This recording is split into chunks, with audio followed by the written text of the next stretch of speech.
My face is the product of stress. Look at this.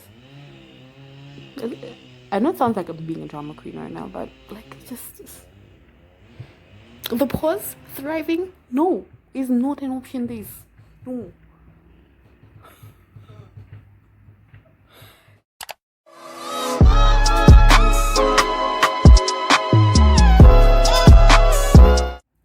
I'm not sure if this is my story to share or not. Well, actually, it's not.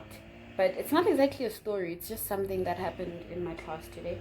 So, we got a message from our class representative that one of our classmates has just decided to call it quits on the whole honest thing. Personally, I know that this entire thing is just, it's a lot. It's a lot. It is so much. It drains you. You feel like you're working every single day. Even when you have a holiday, it's like, yes, you have a holiday, but it's not really a holiday the way you think of a holiday. Because you're basically, you don't have classes, sure, but you still have to work because there's just that much to do, you know? So, yeah, I definitely understand why she did it, but it's just heartbreaking that the pressure, the amount of work, just everything got to a point where she felt like she couldn't handle it anymore. You know, it's it's scary. You know, like not too long ago, like I myself, I was actually wearing this exact hoodie. Like, let me show you. Just here, just. So I just wrote my first test of my honors degree. When shit.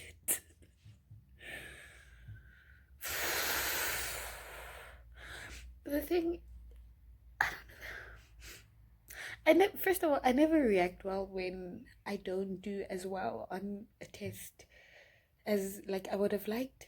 And it happens a lot, to be honest, but somehow I still got this far. I don't know how. If that doesn't show that God exists and that miracles are a thing, then I don't know what will, you know? But it was the first test of the year. And the thing is, I know that probably because it's the first test, I shouldn't be so hard on myself. I'm still getting used to everything, but I just expected more. And even as I was just like writing out my answers and everything, I felt so confident and I got 57, guys. Oh, fuck. One of the things that nobody tells you how freaking hard it's gonna be when you expect to get a certain mark, but you get anything but that, and then you. And the tears stream down my face.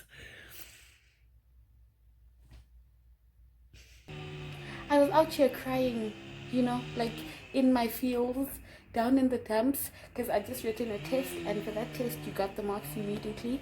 And the girl didn't do well. Like, I passed, sure, but you know, like, there's that whole thing where they're like, in honors, the aim isn't to pass, you want, you know, to get the best possible marks, because that basically decides whether you enter the masters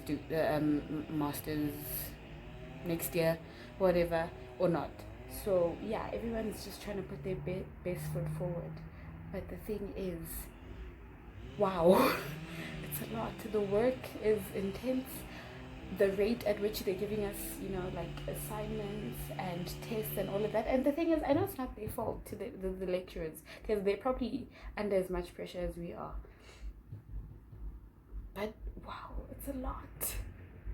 I honestly, like, the amount of mental breakdowns I have had just this past month alone, it's scary. It's concerning.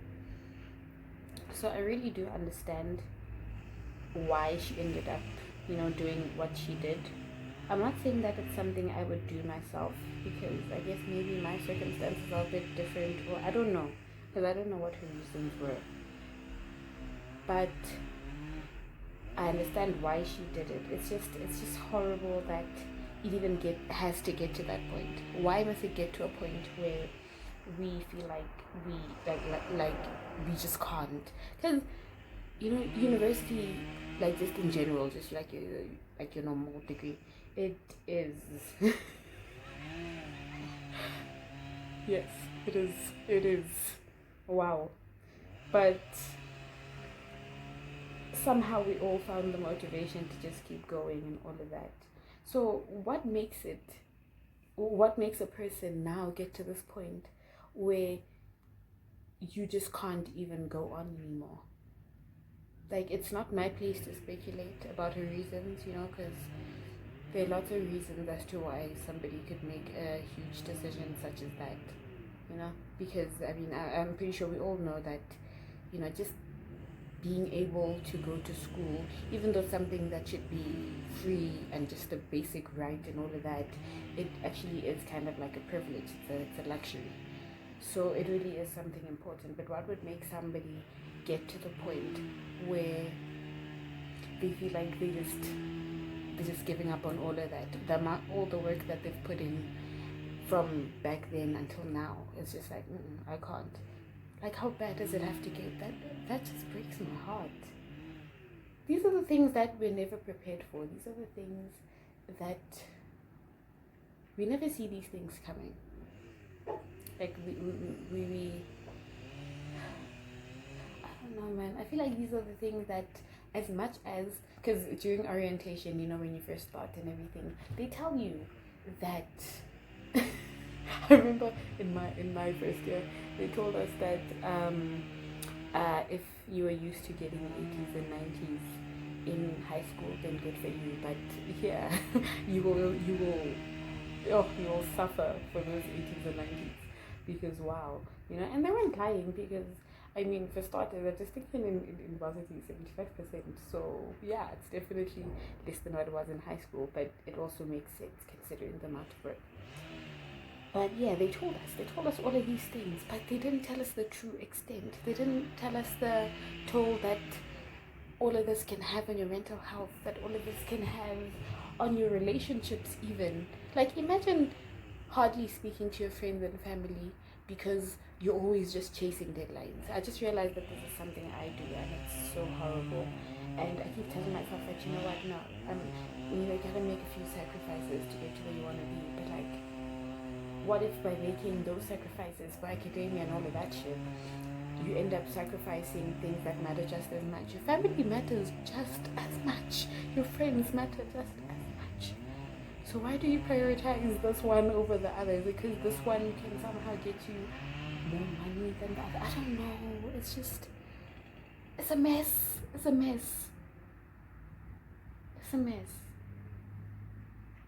I feel like before you just get into this whole varsity thing, just please think through it like 15 times, or like just think through it a lot. I never thought that books, like trying to describe the effect that just studying and books and all of that can have on me. Like, I'd go speechless trying to describe that. But wow. Like, guys, look at this. I have had a breakout. I know it may not seem that bad, but look, please. My face is the product of stress. Look at this. I know it sounds like I'm being a drama queen right now, but like, just the pause, thriving, no, is not an option. This, no.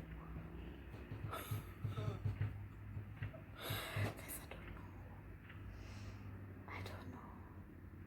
But I guess we move. That's all we can do, right?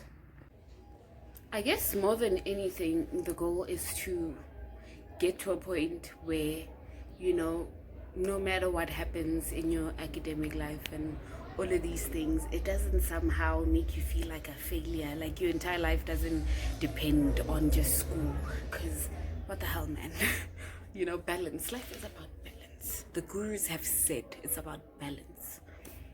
So yeah, I guess the point is to somehow find a balance where not just one thing is the center of your life, but like you kind of just spread it out towards different facets and stuff. And hopefully, hopefully it works out somehow. A friend of mine actually, I was speaking to her about,